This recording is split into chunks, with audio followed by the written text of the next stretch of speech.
أعوذ بالله من الشيطان الرجيم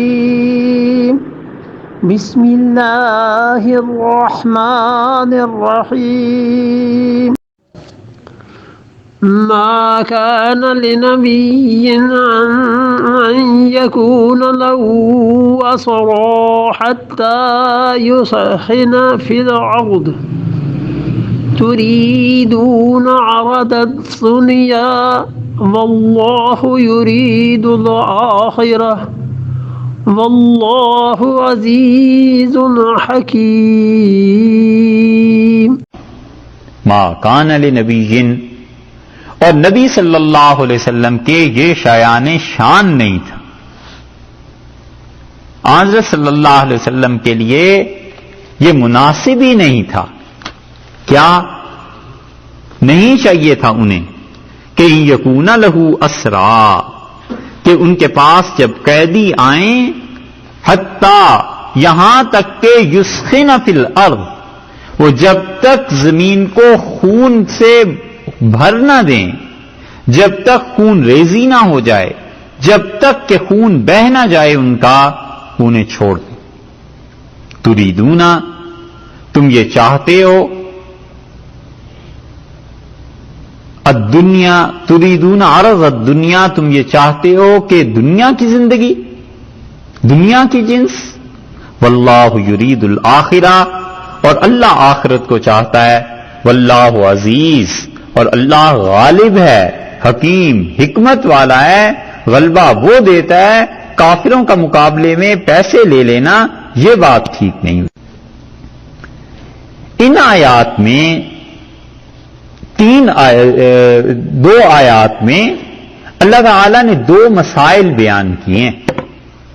بدر کے بعد دو بڑے مسئلے پیش آ گئے تھے. ایسا ٹیبل ہے کوئی، ایسا میز رکھ لیں، وہ ایک کرسی پڑی ہوئی، وہ جو کارنر پہ اس کے ساتھ لگا. ان آیات میں دو مسائل پیش آئے.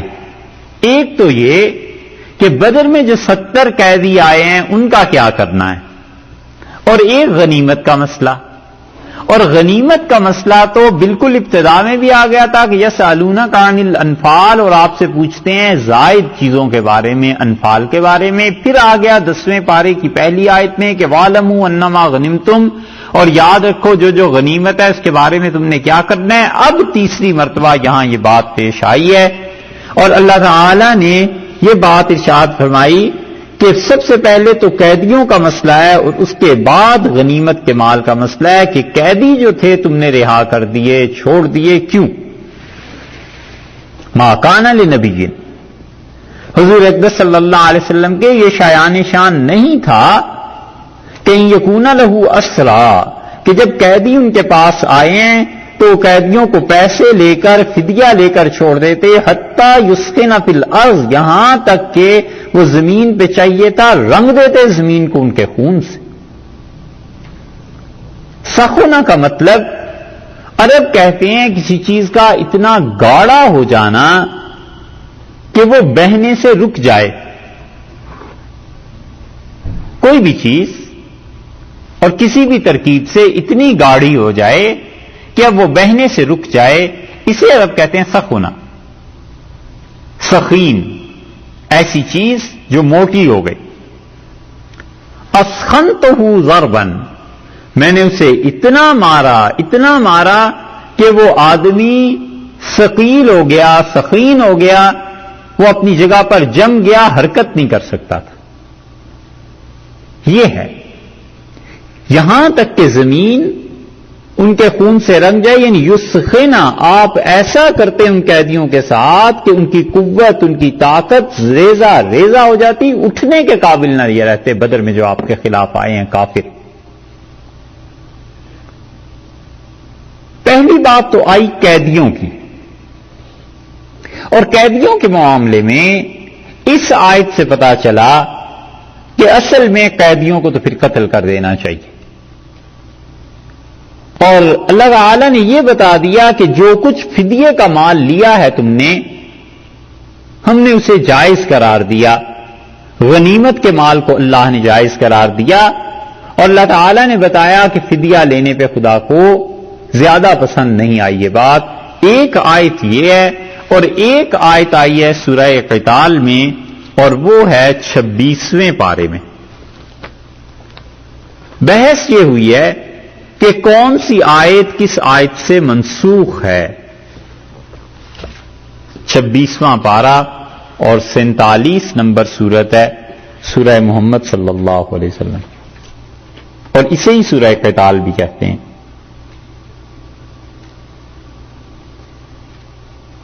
چوتھی آیت اس کی دیکھیے.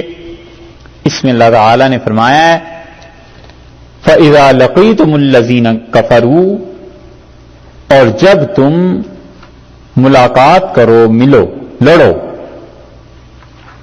بھیڑو تم کافروں سے فَضَرْبَ الرِّقَابِ تو ان کی گردنیں اتارنی حتیٰ یہاں تک کہ اذا اسخنتموہم جب تم انہیں اچھی طرح زمین پر کاٹ کے ڈال چکے فشد الوثاق اس کے بعد جو بچ جاتے ہیں انہیں قیدی بناؤ. قیدی بنانے کے بعد تمہارے پاس کتنے اختیار ہیں فَإِمَّا مَنًّن یا تو احسان کرو انہیں چھوڑ دو بعدو اس کے بعد اچھی طرح ان کو کافروں کو سبق سکھا کے پھر ان کے قیدی احسان کرو ان پہ چھوڑ دو ایک چیز. وَإِمَّا فِدَاءً یا تم ان سے فدیہ لے لو حتیٰ تضع الحرب اوزارها یہاں تک کہ لڑائی اپنے آپ کو اپنا زور لڑائی کا ٹوٹ جائے.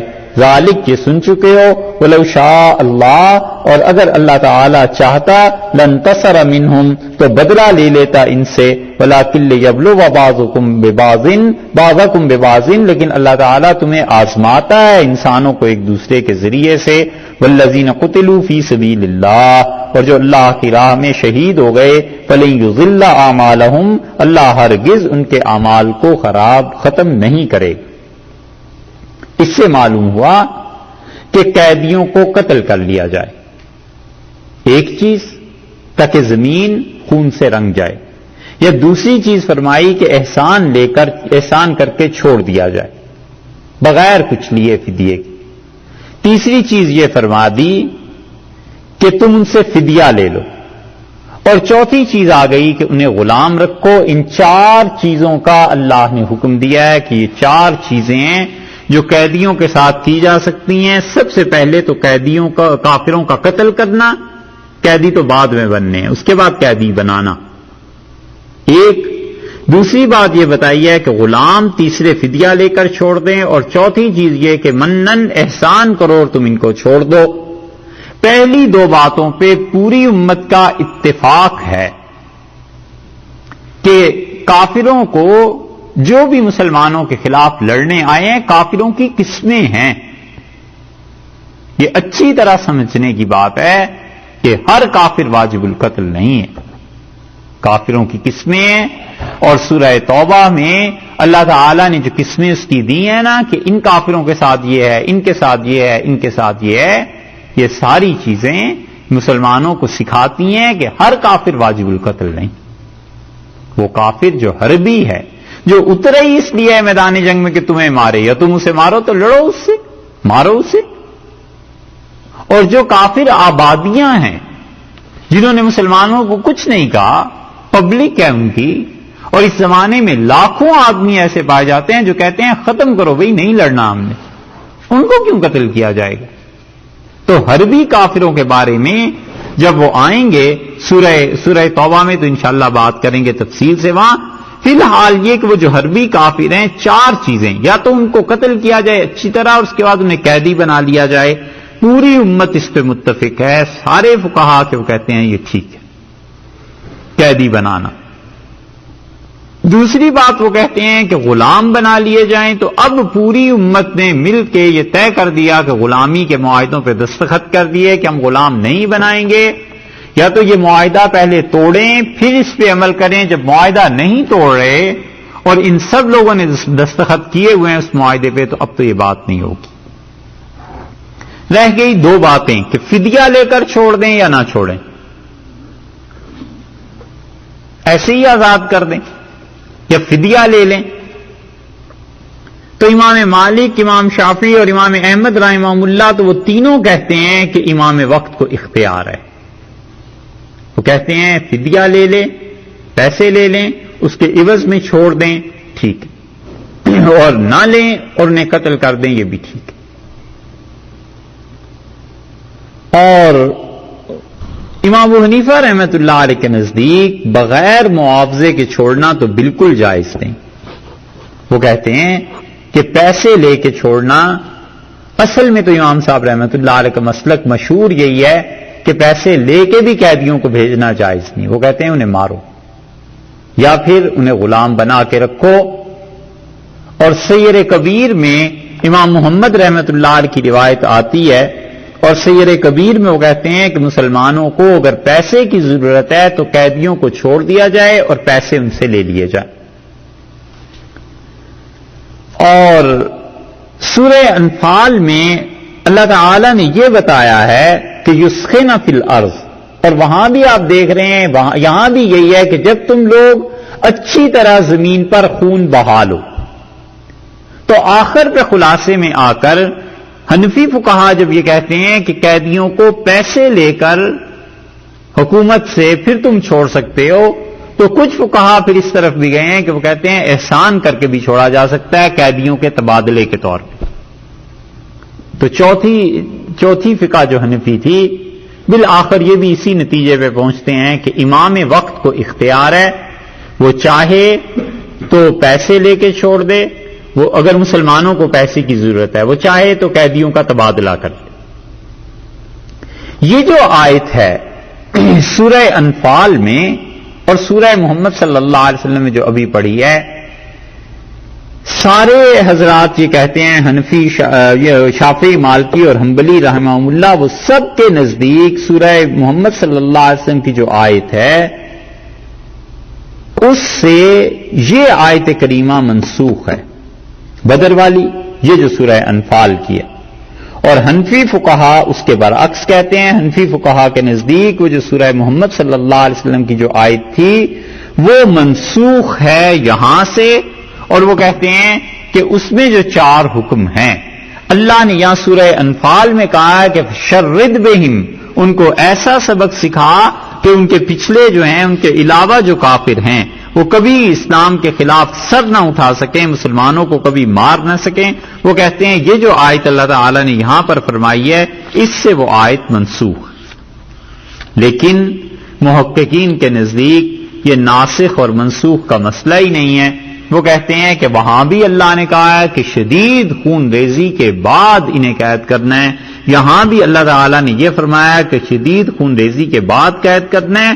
تو وہ کہتے ہیں رہ گئی پھر دوسری بات کہ ان قیدیوں کو فدیہ لے کر چھوڑنا ہے یا نہیں چھوڑنا، یہ امام وقت کو اختیار. ایک بات تو یہ ہو گئی. اور دوسری بات یہ ہے کہ رسول اللہ صلی اللہ علیہ وسلم نے یہ جو فدیہ لیا تھا اس کی کیا بات تھی؟ اس فدیے کی روایت صحیح مسلم میں، بخاری میں بہت جگہ آئی ہے، اور یہاں پر صحیح مسلم میں اس فدیے کی روایت کو لائے ہیں کہ حضور اقدس صلی اللہ علیہ وسلم نے فدیہ لیا. اور بدر کی روایت میں امام مسلم رحمۃ اللہ علیہ لکھتے ہیں، اور یہ پوری روایت ہے جو حضرت عمر رضی اللہ عنہ کی روایت ہے. وہ کہتے ہیں کہ جب بدر ہوا تھا تو رسول اللہ صلی اللہ علیہ وسلم نے مشرکین کی طرف دیکھا اور وہ 1000 تھے، اور اپنے صحابہ رضی اللہ عنہ کو دیکھا تو 319 9 اور 10 یعنی 319 آدمی تھے. تو حضرت صلی اللہ علیہ وسلم نے قبلہ کی طرف اپنے ہاتھ پھیلا دیے، ثم مد یدیہ، اور بہت دراز فرمایا اپنے ہاتھوں کو. صحیح مسلم میں یہ جو کتاب الجہاد ہے مغازی کے باب میں باب انہوں نے باندھا ہے الامداد بالملائکہ، فرشتوں کا مدد کرنا بدر میں. امام مسلم رحمۃ اللہ تو خیر یہ باب باندھے بھی نہیں. امام مسلم رحمۃ اللہ علیہ تو احادیث ساری لکھ گئے تھے. یہ باب غالباً زیادہ حضرات کا خیال یہ ہے کہ امام نووی رحمۃ اللہ نے اوپر ہیڈنگز اس کی دی.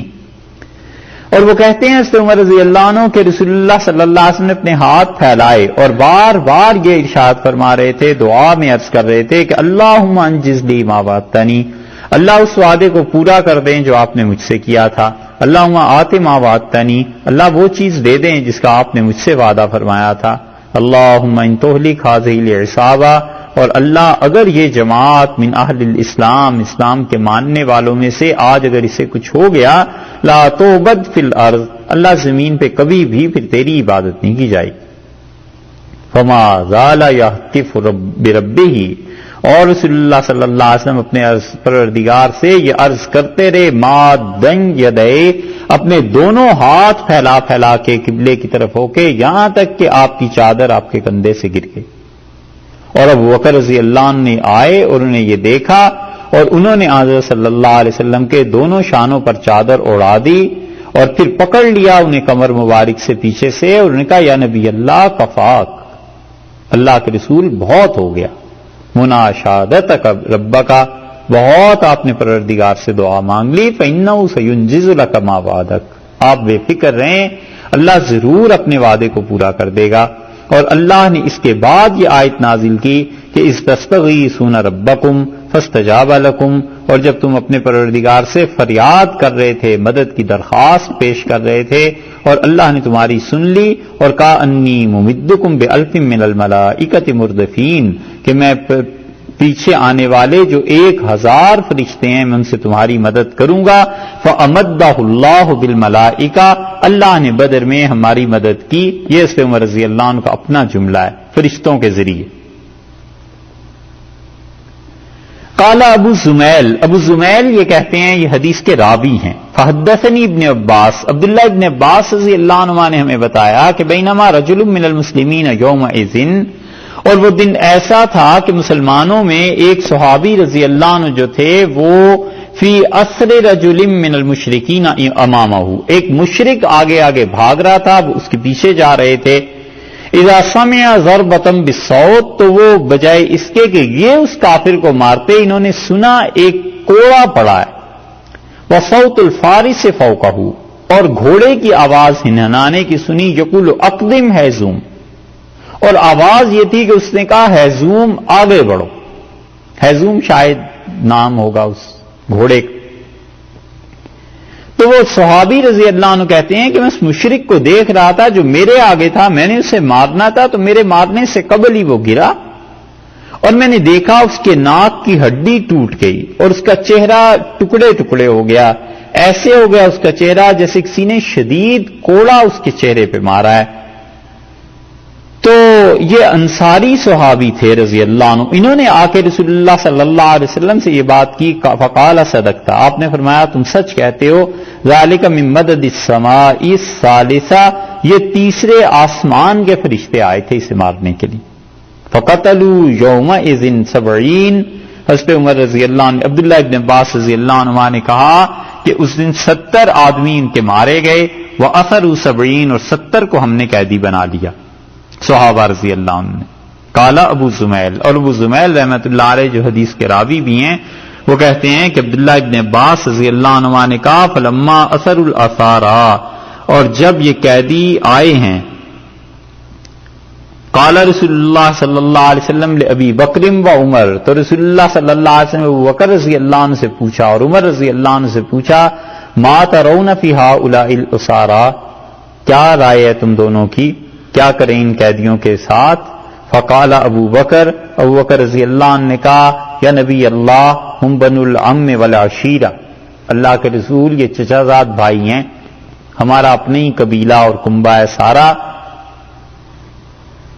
ارا ان تاخذ منہم فدیۃ، میرا تو خیال ہے آپ ان سے فدیہ لے لیں، فتکون لنا قوۃ علی الکفار، اس پیسے کے ذریعے ہم کافروں کے خلاف مزید کام کر سکیں گے، فعسى اللہ ان یہدیہم للاسلام، ممکن ہے اللہ انہیں اسلام کی ہدایت دے دے، توفیق دے، یہ رائے۔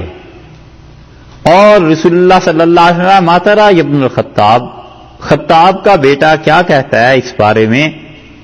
تو میں نے عرض کیا کہ لا واللہ یا رسول اللہ، اللہ کی قسم اللہ کے رسول صلی اللہ علیہ وسلم یہ نہ کرنا چاہیے. ما ارلذی را ابو بکر، جو ابو بکر رضی اللہ عنہ رائے دیتے ہیں میں تو ویسی بات نہیں کہتا، میں وہ رائے نہیں دیتا. میں کیا کہتا ہوں؟ ولیکنی ارا، میرا خیال تو یہ ہے کہ ان تمکنا، اللہ نے ہمیں اب ان پہ قابو دے دیا ہے، فنضرب اعناقہم، اور ہم ان کی گردنیں اتار دیں. فتمکن علی من عقیل، اور آپ علی کو بلائیں اور ان کے بھائی عقیل کو ان کے حوالے کریں. فیضرب عنقہ، اور علی کو کہیے اپنے بھائی کی گردن اتار دیں. فتمکنی من فلان، اور فلاں کو آپ بلائیں. نصیبا لعمر، حضرت عمر رضی اللہ عنہ نے یہ تفصیل بیان کی اور پھر انہوں نے کہا کہ فلاں فلاں فلاں فلاں کو قتل کر دے. ایک دوسری روایت میں بھی آیا ہے حضرت عمر رضی اللہ عنہ نے اپنے ماموں کے متعلق کہا کہ انہیں تو میرے حوالے کر دیں. فإن هؤلاء أئمة الكفر، اللہ کے رسول یہ سارے کافروں کے سردار آج اتفاق ایسا ہے کہ سارے ہمارے ہتھے چڑھ گئے ہیں.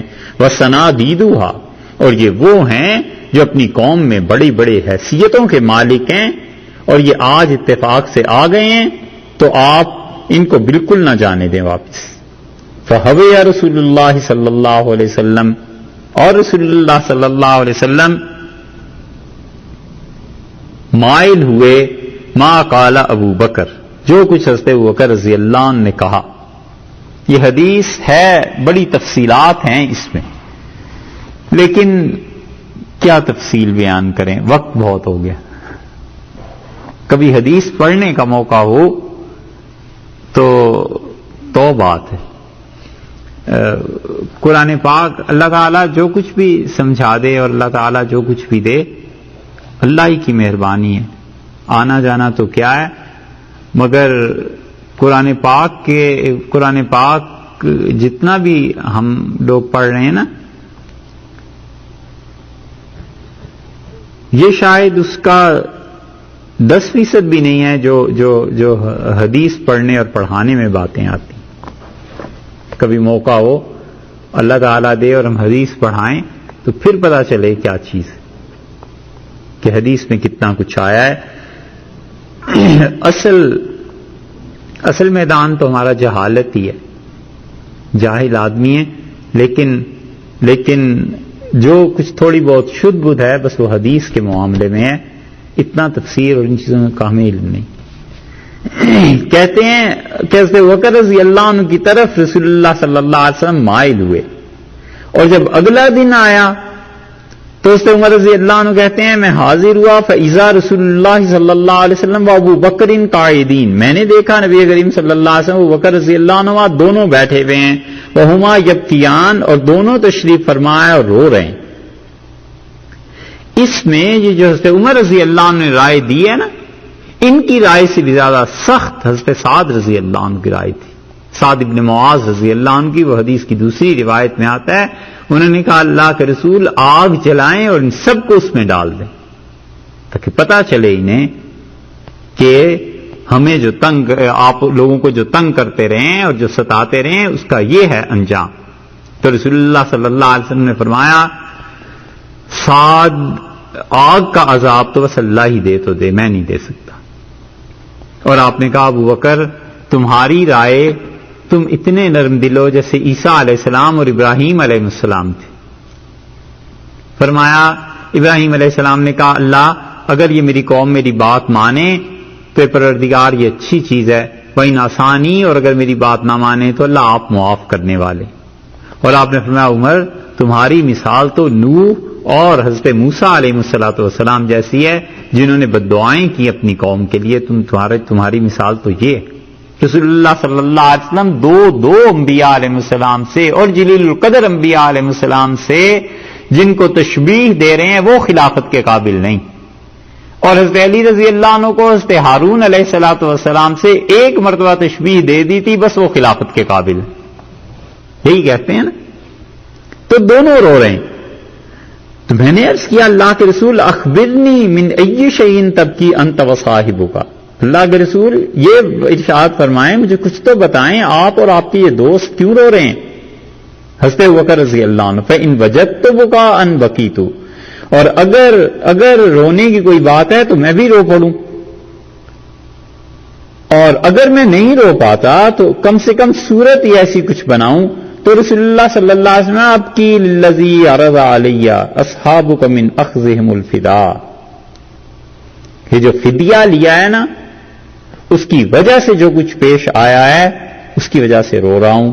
لقد عرض علی عذابہم ادنا من ہذہ الشجرہ، اور رسول اللہ صلی اللہ علیہ وسلم نے قریب کے درخت کی طرف اشارہ فرمایا اور آپ نے کہا اس درخت تک خدا کا عذاب آتے ہوئے میں نے دیکھا ہے.